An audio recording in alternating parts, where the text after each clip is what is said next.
Welcome back to Real Phonies, where we take a love for movies and television and combine it with very little knowledge about movies and television. I'm your host, Christian. Join with me, as always, are my co-hosts, Joseph. Yellow.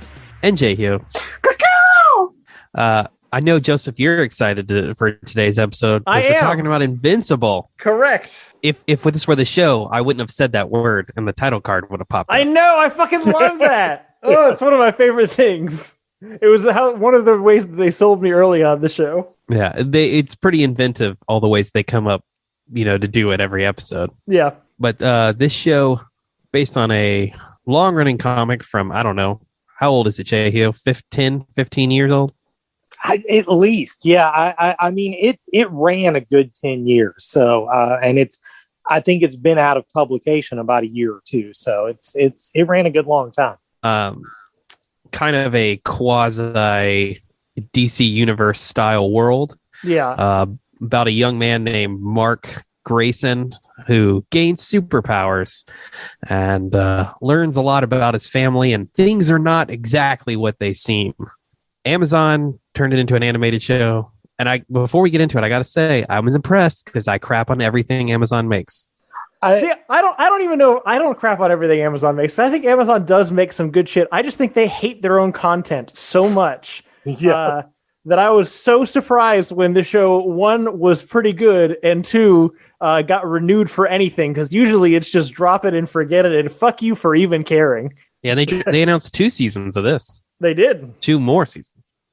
I mean, it must have been a pretty big hit.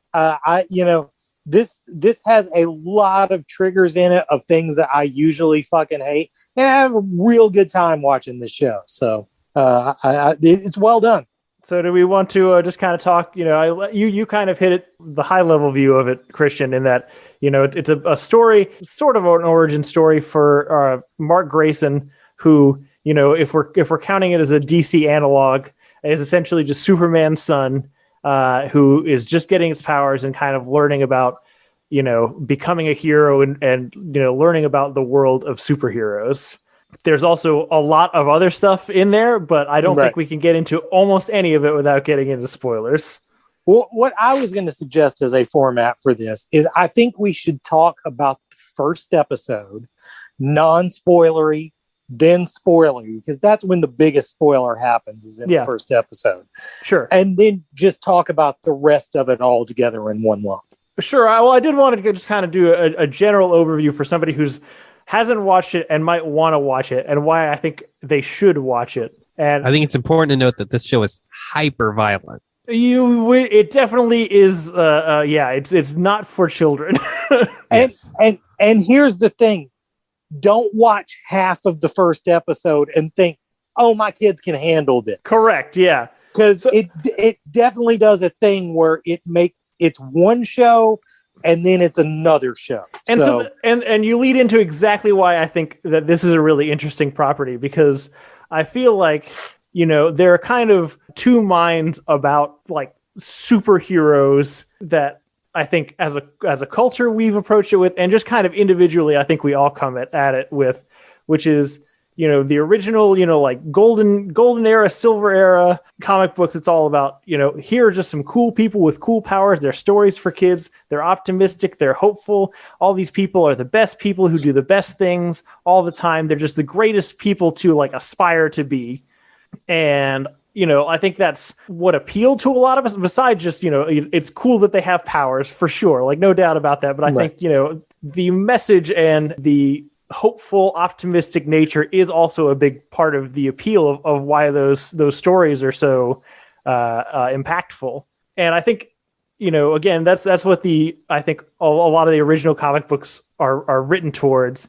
And then I think as the people who grew up reading those comics adjusted their beloved characters, these beloved superheroes in their mind, and started writing stories. And I think for most of us growing up, as we kind of age into, like adolescence and, critical thinking about things that we like, you kind of start to try to ground these, like, oh, well, like, what if Superman didn't have a perfect moral compass all the time?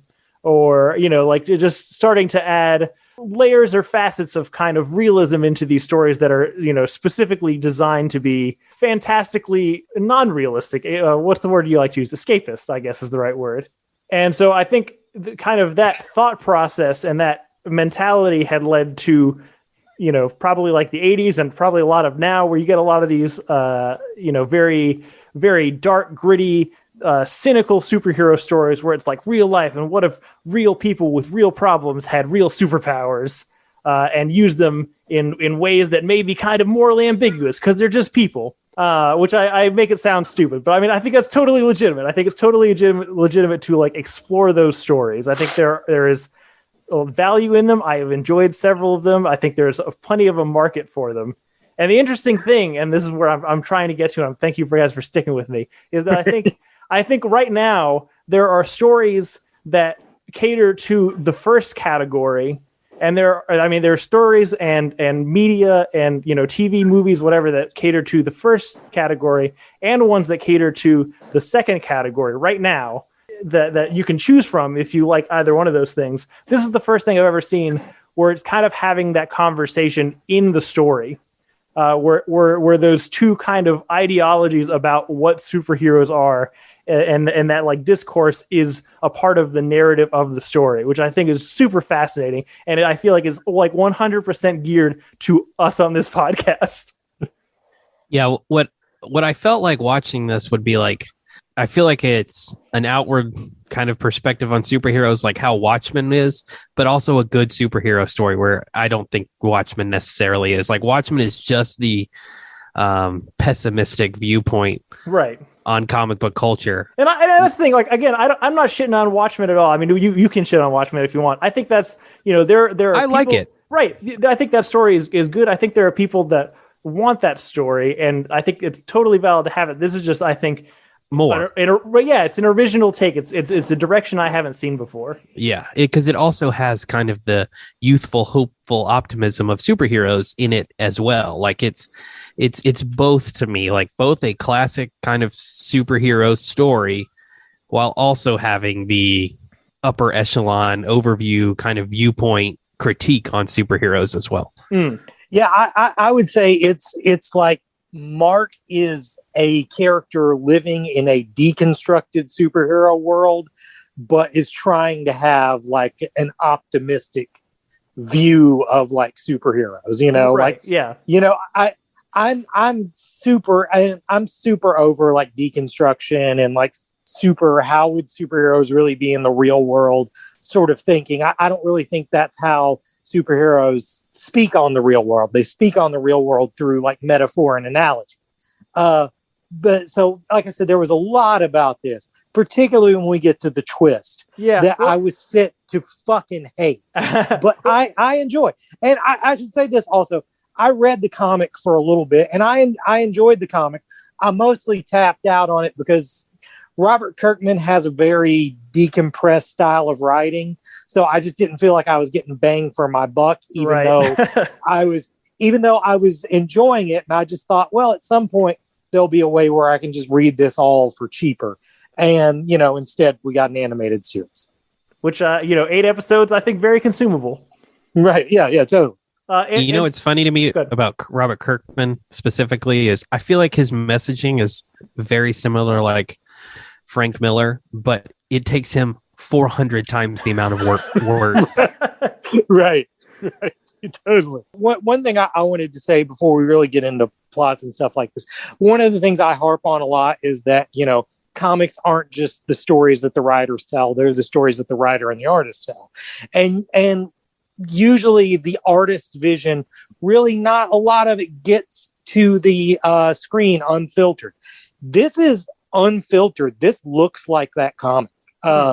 These designs, the way the characters are drawn, the way the costumes are drawn, really look like this comic. Even, and this is by accident, but one of my criticisms of the second artist who worked on this book, Ryan Audley, is he doesn't know how to draw mouths right. I always think he'd draw a whole book and then go back and add the mouths because they never seem like they're facing in the same direction as the faces and stuff like that. But anyways, I think it works for this because, this has a lot of that like anime time saver thing where they'll just have a static image with the mouth moving, and it sort of looks like that guy's artwork.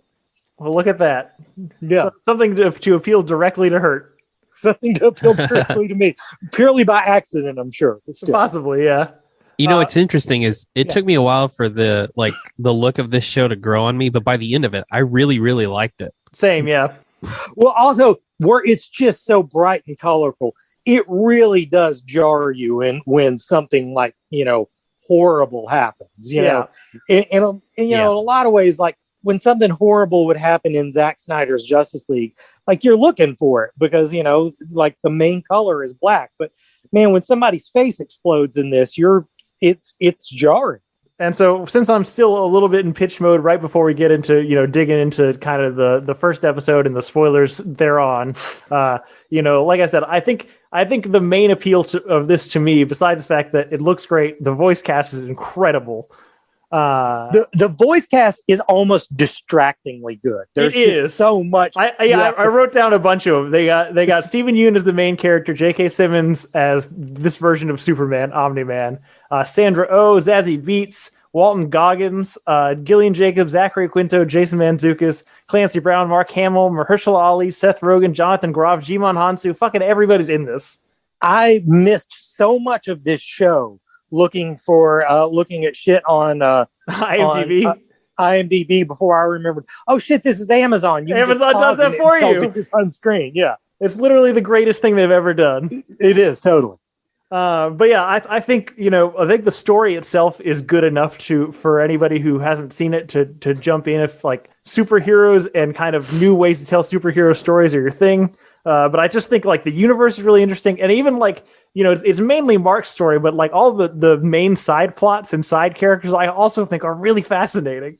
I'm hooked on all the side characters. I would watch solo episodes about almost any of them. Yeah, that's good because they tease a lot of shit for all those side characters sure in this first season.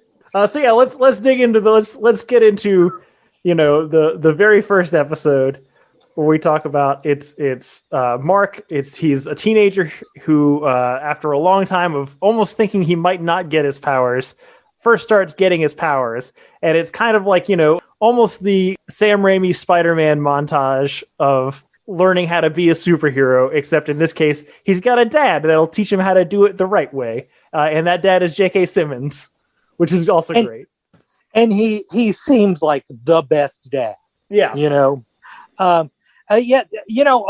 Mark has a very like Peter Parker bent. I know he has like Superman powers, but he definitely has Spider-Man personality. Sure. Yeah. And that's a pretty fun dynamic to watch. Superman as Spider-Man's dad.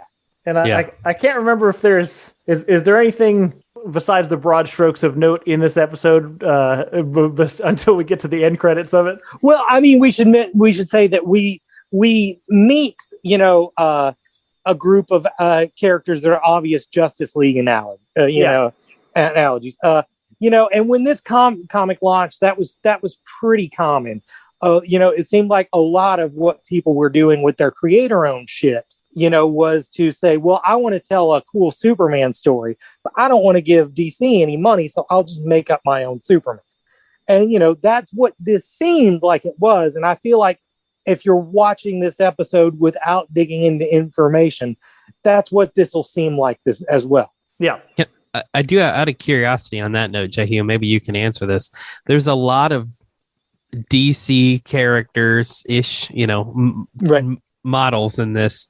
And there are, I feel like I've recognized a few that, maybe don't fall into that category, but correct. Was there a reason why there's no like Marvel archetypes in this property?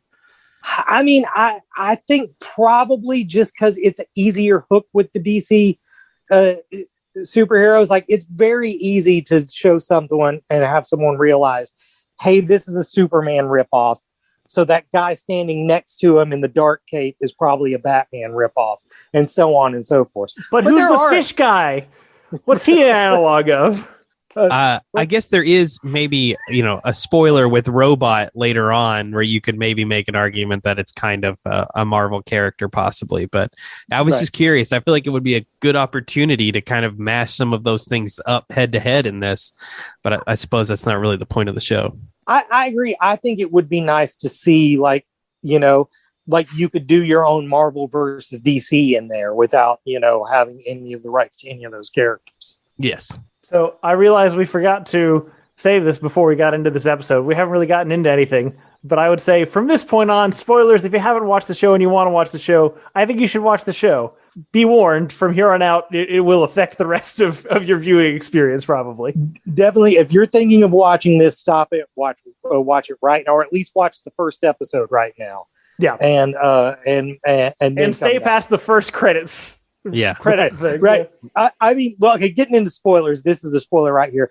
I think that's one of the things I loved the most about this is that it was set up to be like, oh, there's something coming out of this after the credits. That's going to give us a little hint to what's coming. Yeah, for sure. Boy, was it not that. It wasn't that.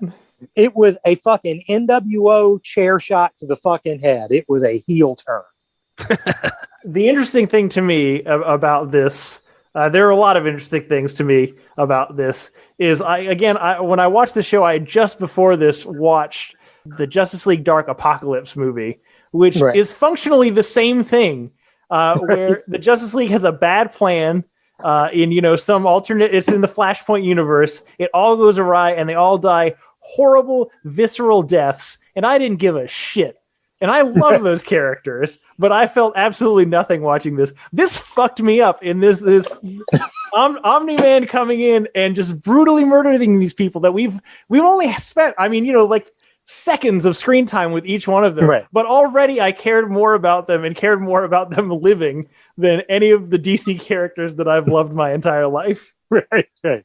Well, I guess we should tell what the event is. What happens is that Mark's dad, who we think is a great guy up in this point, and isn't a member of the Global Guardians. Is that they're called the Global Guardians, right? Guardians of the Globe, but yeah. Guardians of the Globe, yeah. And he summons them all to meet together, and then Stone Cold murders all of them.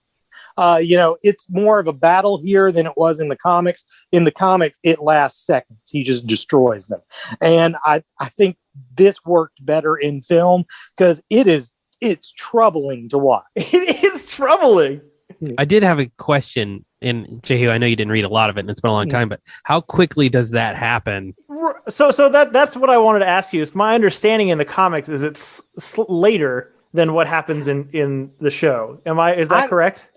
I'm going to say what definitely isn't like the first story. I'm going to, and he like already meets the teen heroes and stuff before it happens and stuff like that. Mark does. I'm going to say it's maybe 8 or 12 issues in. I feel like it was 12 issues in, but I'm remembering from a long time ago, but definitely I had read for a while before that shit happened. So it's, in a way it was even more of a gut punch in the comics, but I still think it was better executed here. Well, that's why I'm curious, because I know you mentioned in the comics you thought that it might have been telegraphed a little hard. Yes. And whereas in this one, the one interaction that we have with Omni-Man and the Guardians, like it seems like they kind of may not be like the best of friends. Like there's like a little bit of friction here. Right. But it's definitely not implied that he's going to fucking murder the shit out of them in a few hours, Right. So like it's such a huge jump from like, oh, there's like a story behind this. There's, like let's find out why they may not be like, why he's not a member, why they may not be on the best terms, to like, oh shit. To me, it was very surprising. And I should say that, right now, my least favorite comic trope in the world is evil Superman. Yeah. I'm so fucking over it. It's so done to death. And while this, isn't what, the comic wasn't anywhere near the first comic to do it, I think it was done far enough back that I'll give it a pass on being a part of that trend. And also, it just seems like it's doing it better than anybody else doing it right now. Also, in this particular case, if it was a Superman story, even though is Superman in the universe as an analog, in this world, Mark is supposed to be Superman. Right. Yeah. So I kind of took this a different route, actually. Like, it's obviously very clearly a Superman goes evil story, but I also really picked up what if Goku never fell on his head as a baby? Yeah. Which again, Goku Really is different Superman, Dragon Ball. Yeah. I didn't think of this when I saw it, but what was that fucking James Gunn evil Superboy movie? Oh yeah, I forgot that thing even existed. I've forgotten what it is too. But yeah, I mean, it was real shitty, and I watched it, but I didn't even think of it at the time that it just completely stole its premise from this. Yeah. So I feel like that sets the tone of kind of the rest of the episodes. Because we as the audience get to see both sides of the story. There's this cynical backstory of Nolan, who murdered the Guardians, and some other folks, including, I would say, a better Nick Fury in Cecil Stedman, Right. and Clancy Brown's demon guy, who are kind of suspicious but don't have enough to pin it on him. And I guess the Cecil character, that is kind of a Marvel, like that is very Nick Fury. You can maybe make an argument for like Amanda Waller, but it's definitely more Nick Fury. I definitely think more Nick Fury. I mean, and the same thing with the demon character. I mean, that's Hellboy. He has some like DC supernatural characters in there, but he's the most like Hellboy. He's an investigator from hell, Yeah. That's why that was the one. That's the character I was talking about when I asked the question. Because if you used Hellboy, like, and again, you kind of used the Nick Fury character, why not turn more into that? Because then you could just have a whole other layer of storytelling in this property. Maybe it'll come later, but it just wasn't really prevalent in the first season. But in the main story, it's mostly kind of Mark grappling with kind of being an optimistic guy and kind of like we said, like kind of a deconstructed, realistic superhero world. But what I like about it is like it doesn't deter him. It like the very first fight he has with the teen team, which is there's so many great characters we don't have time to like really dive into, but I love everybody. But where first off, the battle is chaos. It's way more like bloody and gruesome than he imagined in his head when he thinks like, I'm a superhero, I'm going to go save people. And one of the first people he tries to save is the old lady, and he hurts her from trying to save her. And I love that because it's such a small detail, and it like affects him so much, and it's so like relatable. Like you feel like if you were in that moment, like, oh no, I didn't realize how hard I was grabbing. Like, oh. It's just such a low, like great touch, I think, to make this kind of interesting. Again, like it could have had her like he ran into her and then she got hit by a thing and exploded. But I don't know. That's a more interesting character development choice. You mentioned the chaos of the battles. One thing I really wanted to touch on with this show is that they're really good at finding something for all the characters to be doing in the battles. Like I remember Bruce Timm doing an interview of what the hardest thing of learning to do the Justice League show was when you were doing a battle, how do you find something for everybody to do? How do you present a threat that Superman can't just fix by himself? Right. Like that is definitely, they do a great job of that. Every character is doing something in the battle, and it's something Mark can't fix himself with, all the strength he has. It's too much for him. So I really enjoyed that. I do love, the internet has been having a good time. And I suspect, the title of the book is having a good time with the fact that every single episode besides the first one just has Mark getting beaten to a bloody shit at the end of the episode. He gets his ass kicked a lot in this show. Right. Yeah. I don't necessarily feel like I need to beat into specific plot points. Are there specific things that you guys wanted to talk about that really stuck out to you that was great in this? I liked Alan the Alien a lot. Me too. I can remember that from the book and remember thinking it was kind of dumb in the book. And again, the show sold it really well. I thought that scene was pretty great. We talk. I feel like in many ways there's kind of an analog of just. It's Mark becoming a superhero, but in many ways it's just kind of an analog of like child progressing into adulthood, I feel like. Right. And I think that, in many ways, a lot of the circumstances he's faced with, including the Alan the Alien, is like, okay, I think I know what this is. I've seen grown-ups do it. I know what I'm supposed to do. And then he gets up there and it's completely different than what he was expecting. And then he's like, wait, hang on. What are the rules now? This is not what I thought at all. That was actually maybe my favorite sequence in the whole show. I thought that it's was really good. Yeah. One thing that I think is really interesting about this show is that, and we talk about the great cast, all of these people are super typecast, I feel like. I mean, Zachary Quinto plays Spock. I know, but Zachary Quinto as a robot is great. Yeah. Well, it's not a detriment to this show. Like, it's almost because they're typecast, it makes it better. Like, as soon as the moment I heard Robot's voice, I was like, oh, it's perfect. Who are you going to get to do better than Zachary Quinto for this role? Right. And then because it's almost like there's so many ties to pop culture in this thing and superhero culture and even science fiction. I mean, that bit on Mars is both super Martian Manhunter, but those are face huggers, it makes sense that you would cast these people. Mark Hamill's voice, is as good as he is in voice acting. It's almost a detriment because you always know it's Mark Hamill all the time, but it would have felt wrong if he hadn't been in the show. So I feel like, oddly enough, typecasting works a lot in this show in its favor. It just feels like another layer of, kind of this ode to pop culture, ode to superhero culture. And because a lot of these people also, played other superhero characters. Right. I don't think that when casting or thinking about the character, Walton Goggins would have been my first choice, even for Southern schemer guy.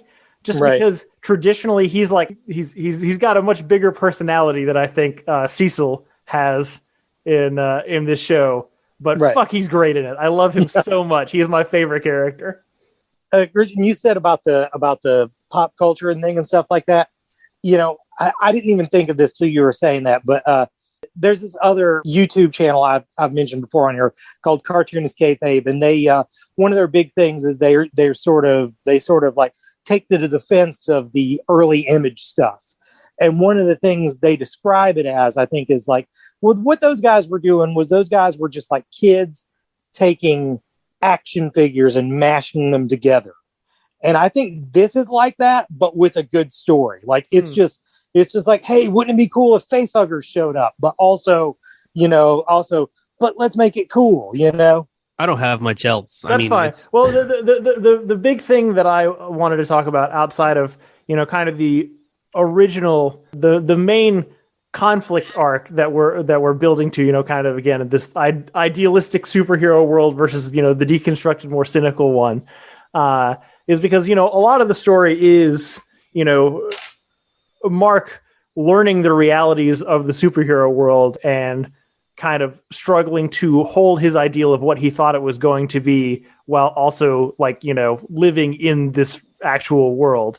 Whereas a lot of Nolan shit is just, hiding and being evil and getting found out. But I think one of the most interesting endings is the last episode, because correct me if I'm wrong, Hurt, but my understanding is in the comics, the reason Omni-Man leaves is different. Yeah, see, the thing is, I think this is farther along, so I don't really remember. I don't think I got to the point where he left. Okay. So my understanding, I've tried to read as sparingly as I can because I don't want to spoil more of the story, even though they've diverted the story. My understanding is that bit where he disappears into the alien world, that he just destroys the whole fucking world. Right. That's where he's gone. Like, he's just gone for a good while. Right on. Oh. Yeah. But this is like such a more interesting character choice, I guess.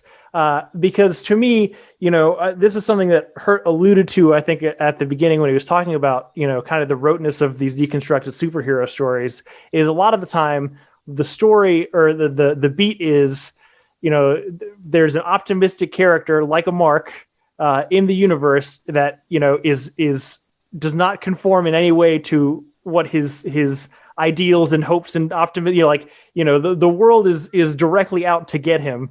and the remainder of the story is essentially the world beating Mark down or beating that character down until he's also cynical and realistic and fits into that world or dies. Which is, again, it's a story, it has legitimate value. But what I think is interesting about this is if we're treating Mark's story and Nolan's story as kind of these two competing ideologies, is they both kind of come away feeling differently about each other at the end of it.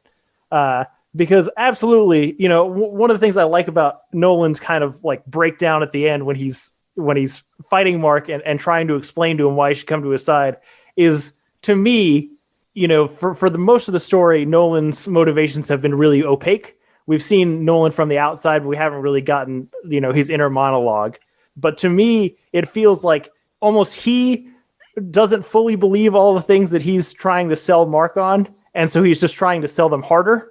And so, the whole ridiculous massacre bit and the fight and the shoving Mark's face in the subway and destroying all this life to prove how little the life mattered to me was very much like, I'm kind of uncertain of my position, so I'm going to double down on my position. Right. But then for the final confrontation when he's beaten Mark, because of course he beats Mark, Right. I there was like a part of me that was like, maybe it'll be a real fight, but like he's been Superman for like hundreds and hundreds of years. He's right. It was not even remotely a fight, but he's got Mark beaten to a pulp. And, truly, if he truly meant all the things that he said, that, none of this meant anything to him, that, his time on Earth was a blip, that his wife is a pet, that he can, he even says, what's another 17 years? I can make another one. To have him have that, like he chooses, he's not beaten down. His ideology isn't shown to be wrong or any of this kind of stuff. He's confronted with a situation where he's in power and he can follow through with the worldview that he believes in, but a part of him is moved, by Mark and by, again, by extension, kind of Mark's ideology, and he changes his mind. He changes, which I think is like such a more interesting take than him just disappearing onto an alien world for a while. Like he chooses to leave. Right. I don't know. I was that was the bit that like I was already in love with the show, but like when that moment really sold me, it's like, oh man, they're really trying to make like a different take on this. Yeah, I like, again, I didn't follow that far in, but I like hearing that they're veering from the comic just because, Robert Kirkman's other property, The Walking Dead, was always its weakest when it just adhered to, we've got to get to this point that the comic got to, and we got to get to this point. And, even times when it seemed like, oh, we're doing things different, they really weren't. They were just following that blueprint. I like the idea that this is maybe going to do something different and do its own thing. Yeah. This is not nearly as deep as what you guys are talking about, but it is something that I did enjoy because I've only recently become familiar with this property.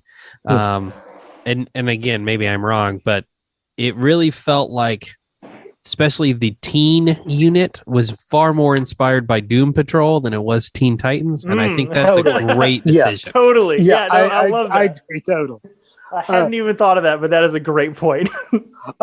One thing I meant to mention early on about this, but I just thought of it. How does anyone in this fucking world have a secret identity? They all aren't even barely trying to keep them. Yeah, I mean, yeah. I like that they kind of write it off like in universe as kind of a meta joke. It was like, if people aren't expecting to see you there, they don't look for it. Right. Is like, their one and done explanation of why they don't need it. But like Mark and his dad hang out in the sky right above their house. 100%. Yeah. And I mean, like I could get away with like Mark, maybe he's got a face thing on, but like that mustache and the salt and pepper sideburn thing that Omni-Man's got, it's pretty fucking identifiable. Yeah. I'd Or imagine. Eve. Right. Her name is Eve. Her superhero name is Eve. She doesn't wear a mask. Right. She's the same person. Right. Totally. I do like that they, even after she told Mark's friends, that they didn't even like know who she was. Yeah. There's so many superheroes. But I feel like that's, I mean, is there anything else you guys wanted to hit on? I feel like that's kind of the main gist. I think this, the thing that stuck with me is this show is telling an interesting story in a time where I think it's pretty hard to come up with an interesting superhero story these days. Yeah, totally. I mean, I don't know. There wasn't a lot of jokes to say about this because I just actually really liked it. Yeah, same. Like, but definitely better than Transformers. Yeah, it's definitely better than Transformers. I really I'm going to compare this to another Amazon property. I enjoyed this cynical look at superheroes much more than I enjoyed The Boys. And it's just I appreciate that it's not all negative all the time. Like I really like Mark's story, and Joseph, you kind of hit on this, is like, while this is also kind of a overview look on superheroes, it's also very much just this kid learning how to be a superhero. And I really enjoyed that aspect of this story. I thought that's a welcome addition to kind of the cynicism or the conversation we can have about comic books and comic book characters and all that. Man, great point bringing up The Boys, because I mean, yeah, it is so much touching on the same things, but this is so much just better in every way.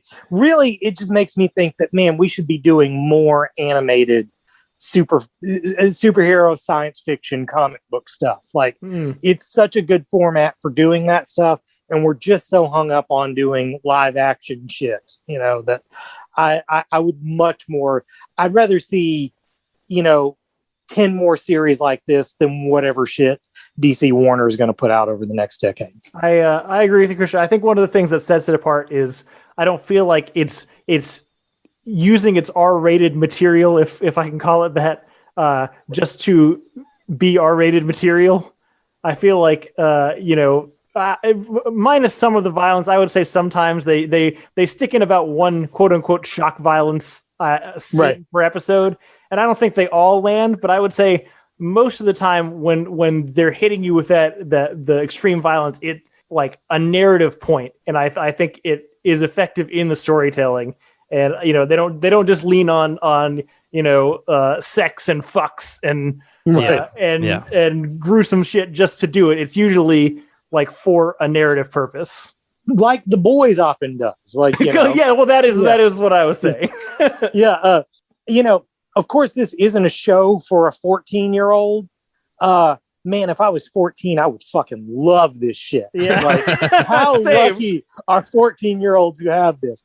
And, like a 14-year-old who's watching The Boys, he might grow up to be an asshole. You might not want him to do that. Yeah. But he's going to be fine if he watches this. At the end of the day, the message of this show is don't be an asshole. Agreed. Yeah. But that's Invincible, and why everyone should go out and fucking watch it, because it's really good. Yes. Better than Transformers. Hey, yes. Yep. But I think that's it for Invincible. Like we said at the beginning, it's renewed for 2 more seasons on Amazon, which is, I think, really great. My understanding is the story just kind of scopes out bigger and bigger as we go on. So it'll be interesting to see where it goes. Isn't there also a live action movie in development? There is. Yes. Is there? Yep. Yeah, I hope they just stop. God, please just stop. Like, what you're doing now is good. Yeah. I do not trust Hollywood to not ruin what works in this. In a 100%. It will become The Boys. Yeah. The live action version will become The Boys, and it's not going to have the hopeful charm of this show. This doesn't need a level up. It's good as it is. Yes, agreed. So, yep, we'll see what happens with that. Hopefully, we just get another season of this and not a movie. We'll see. What have we been watching this past week, guys? I really can't remember anything that I've been watching. So I'm just going to make a few quick notes of things I know for a fact I did watch. I don't know if you guys saw it, but the season premiere of The Bad Batch came out. It's fucking excellent. Like, right on. It was not a show I was really anticipating. I didn't really love the backdoor pilot in the last season of Clone Wars, but it's talking about not needing a leg up. Like, the last few iterations of Star Wars animation have been so fucking good. It's just outshining everything the movies do. And I really, really like that episode. I'm really excited to see where that show continues to go. I know we try to stay away from the execs at Lucasfilm are trying to stay away from prequel era shit. This takes place immediately after the rise of the Empire. and I just want to see more of that time period. And especially for these characters, for the clones themselves, what happens to them and how do they respond to that. It's really, I really can't recommend. The animation is great. I was a big fan of that first episode. Really liked it. Are we going to do Mortal Kombat? If not, then I will talk about it. But I'm not really like jonesing to watch that shit. So same. Okay. If you want to tell us about it, go for it. Look, I mean, it's probably Transformers. It's as equal as I think a movie can be. It's fine. The 1995 version is worse. It is a worse movie, but I have nostalgia for it, so I will always choose to watch that over the new one. My biggest issue, and this is a spoiler warning, and if you guys aren't going to watch it, I don't care. I'm going to tell you anyway. You should not name a movie Mortal Kombat if you're not going to include the fucking tournament in it. It's not in it. The Mortal Kombat itself as an event is not in this movie. Don't fucking call it Mortal Kombat. I had heard that shit, and that's exactly why I'm like, man, I don't want to watch this shit. Yeah, it's really annoying to me that they did. And they're like, the idea is we'll do a before, a during, and after. Don't fucking milk me. All right, just give it to me straight up. Right. I think there was some cooler opportunities with the characters that they did not maximize. Specifically, they have a new character that they introduced just for the film, Cole Young. Ian and I were texting back and forth, and I feel like we came up with like 4 way cooler plot lines for that dude with shit that was like presented in the film where you're like, oh, the last 10 minutes, it's clearly going to be one of these things. And then it's none of those things. And I don't know. It's disappointing. The cast is good for a Mortal Kombat film. The acting is not great. The action is pretty good. I don't know. It's fine. The only other thing, I started Tenet and I got so fucking bored by that movie that I turned it off. It's the first time I probably will never go back to a Nolan film. And of the 40 minutes I watched, it was terrible. I have no interest in watching that movie. Worse than Transformers. I'm tired of pretending Christopher Nolan is a good director. That's it. That's not fair to his prior work, but sure. I like 2 of his films. The rest I could do without. Yeah, I definitely think he at this point has his head too far up his own ass. Yes. I wouldn't go as far as say he's a bad director, but that guy is drinking his own fucking Kool-Aid. This is the most Christopher Nolan shit. It is everything there are attributes of this movie in every other one of his previous movies, and the fact that it isn't all just like Nolan jerking himself off makes those other movies better than this one. There was just nobody to tell him no. It's Lucas and the prequels. I mean, it's I don't know. It's just not good. It's funny. I didn't really have anything to talk about during my section. And when I saw this movie in July, I never did anything on it. I always threatened to, but never did. So that's what I'm going to do with my time. I'm going to talk about Tenet. The thing is, I just wish he would have just made the James Bond movie. Yeah, agreed. This is some confusing sci-fi shit based in the structure of a James Bond movie. And I fucking enjoyed the James Bond movie, but I didn't know what was fucking going on because the time travel was confusing and the fucking exposition that to describe it could not be heard. The only thing you can hear in this movie is the bowels. That's the only audible, and those things are fucking loud. I don't have a sound bar or shit on my TV, but when that happens, the whole fucking house shakes. Just bow. It's weird that Christopher Nolan is becoming more of a meme version of himself. Right. He hasn't looked himself up on the internet yet. He hasn't done what Vin Diesel did. He needs to. Yeah. It's just I liked everybody in it. I thought it was a cool looking movie, but it didn't break any grounds as far as looking any different than any of his other movies. It looked like a Christopher Nolan movie. It was based around a fucking time travel thing that I don't know if he on purpose thought it was confusing, or if he just thought, since I understand this, anyone can understand this. I may have used this analogy before, but going to Star Trek The Next Generation, there's an episode where Q loses his powers and they're trying to save a planet from its moon crashing into it. And he tells Picard, well, why don't you just change the gravitational continuum of the universe? Like, he doesn't understand how that isn't an option for everybody and that they don't understand that. I feel that's what Christopher Nolan was with the time travel in this movie. He's like, oh, well, I understand this, so it's understandable. And it probably could have been with dialogue you could hear. So, yeah. I think a big problem to that point, J. Hugh, is I think he looked at this topic of time travel and thought, or time travel movies, and thought, I can make the best one. And I'm going to do it by not following any of the rules that have ever been set before. Right. I'm going to make my own set of rules, and it'll make sense, because this is going to be, in his mind, the only way time travel actually fucking works. Right. The problem is you never tell me the rules, or you do, but it's like negative decibels, and I don't ever catch it. Right. And I watch with subtitles, and I still didn't fucking understand what they're talking about. Right.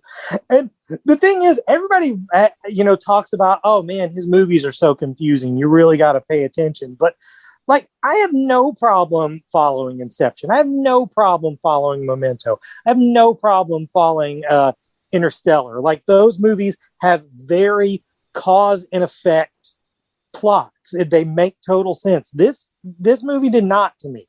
So yeah, if you would have asked me right after Saw, I would have probably said better than Transformers, and I would still say better than Transformers, maybe for just the job that the actors did, because everybody in it did a good job, but probably worse than Transformers. Everybody in it did a better than Transformers job except Chris Nolan. Right, yeah, exactly. I will say this: it looks. I think it does look great. Like it. Right. There are some beautiful shots in this movie. It's very crisp. Like, he's real anal about seeing things on the biggest screen possible in the highest definition and everything. And I can get why you would want people to see this movie that way. But I'm thankful I didn't pay the price of admission, because Twitter was way more interesting. Right. What's the lead actor's name in this? I can't think of his name. John David Washington? No, that's right. John David Washington. Yeah. Make him the next Bond. This is going to be the first time I've said this. Anyone said this in the history of this podcast. Don't make it Idris. Make it that guy. He's already proved he can do it. Yeah, and you're right, J. Hugh. I mean, there is... Ian and I texted a little bit about it, too, and he made the point. He's like, it's a great Bond movie, but it's a terrible movie outside of that. Like, the parts that are very Bond-esque, because there's a lot of like espionage and rich people getting shot at, and all the things that make a Bond movie. There's boat sequences. Like, I mean, that if you just made a simple linear narrative structure, it would probably be a way better movie. Like, it's just complex for the sake of being complex, and it's not good complexity. It's complexity that made me, a person who likes sci-fi, not give a shit. Right, totally. Yeah, I like complexity in my movies, but this one it just got lost up its own ass. Man, real phonies. This might be the most us thing. We're covering Tenet, 10 months later, but yeah, worse than Transformers. Agreed. I like John David Washington as the new Bond, just because I feel like we've been owed an American Bond for a while after having a British Superman. It just seems fair. And I can remember when Roger Ebert made the pitch of Denzel being Bond. So this could be kind of like Roger Ebert's dream finally coming true. Yeah, close enough. Yeah. I feel like I could have made a better transition into this from what we're just talking about, but I can't think of one at the moment. My wife and I watched the first episode of Lupin because my in-laws will not let me not watch Lupin. I don't even know what Lupin is. You had like black guy espionage. There were like a lot of things there. Europe. There were so many softball things you could have picked up on. I had a lot of options. I didn't go with them. So for those who don't know, Lupin, it's a French show. It's on Netflix. It's kind of it's a heist show essentially, but it's about I guess it's based on an actual like collection of stories about a gentleman thief named Lupin, but in this case it's in a modern time and he's inspired by those stories.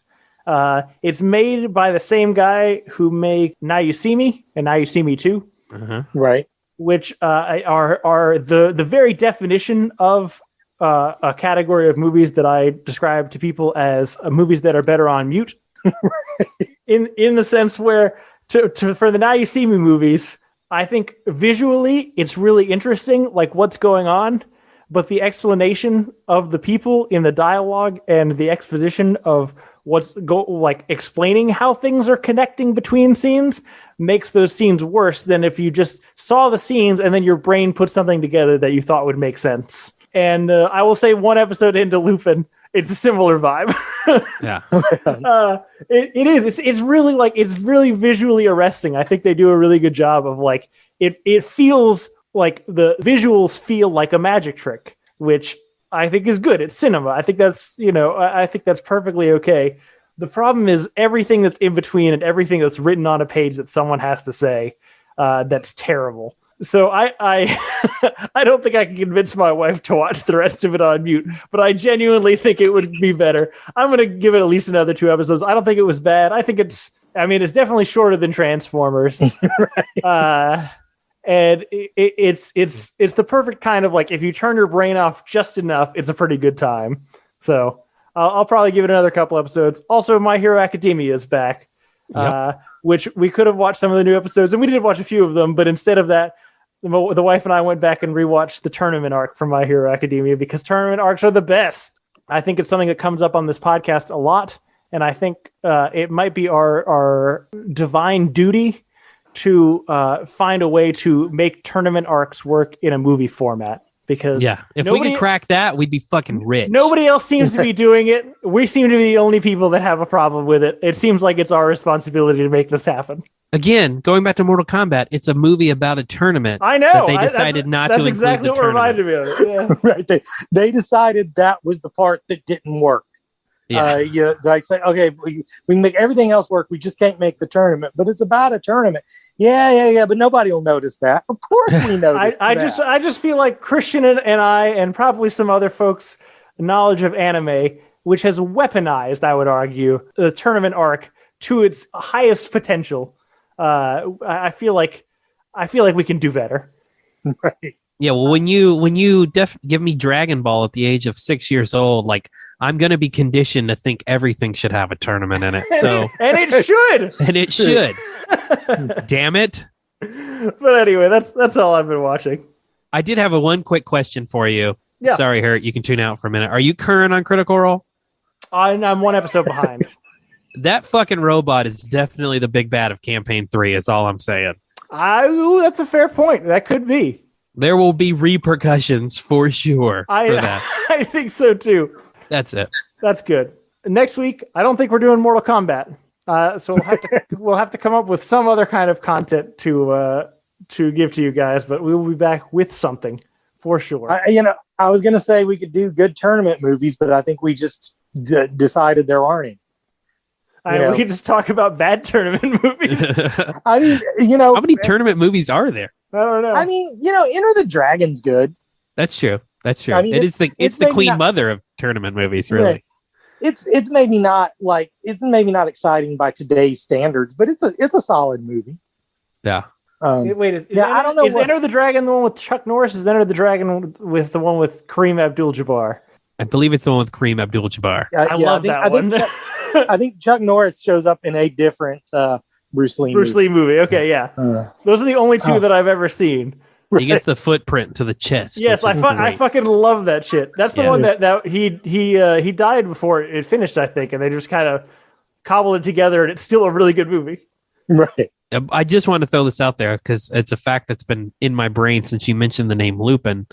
Interesting thing talking about, kind of a correlation of our interest here, Joseph. The character Lupin III, which is a famous anime character, is supposedly the grandson of the character of Lupin from the show. That makes sense. I thought for a second it was based on the anime, and then I found out they both have. That makes more sense. They both have a common relative. Common relative, yeah. Yeah. Fair enough. Well, very good. Man, I thought I'd hit geek rock bottom with my Q analogy, but you guys had to top. I was in on both of them. I love that episode of Star Trek Next Generation. That's one of my favorites, totally. Yeah.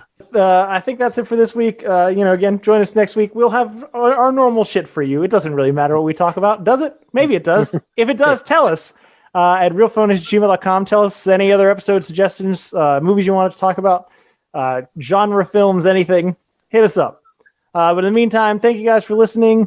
Please rate, subscribe, tell your friends about the podcast. Please watch Invincible. I really think it's good. Again, realphonies@gmail.com. You can also follow us on Facebook and Twitter at realphonies, and on Instagram at real_phonies. Thanks to Zach Evans for art and Brian Velasquez for our theme. We'll see you guys later.